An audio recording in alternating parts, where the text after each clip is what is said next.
High বন্ধুরা, আবার একটা ছোটো মিনি ব্লগ নিয়ে চলে এসেছি। আজ হচ্ছে রাখি পূর্ণিমা। তো মেয়ে প্রথমে স্নান টান করে নতুন জামা পরে চলে গেছে গপুকে রাখি পরাতে, কারণ ওর ভাই বা দাদা নেই।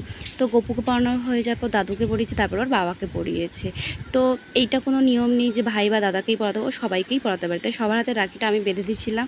তো বাবারটাও আমি বাঁধবো বলছিলাম, তাই আর কি বাবারটা বাঁধলে তো বাবা কিন্তু আমার দাদা হয়ে যাবে। দাদা হয়ে যাবে, শিখিয়ে দাও। আমি বাঁধতে পারছি না। দাদুরটাও আমি বেঁধে দিয়েছি, গোপাইটাও আমি বেঁধে দিয়েছি। বলে দাও।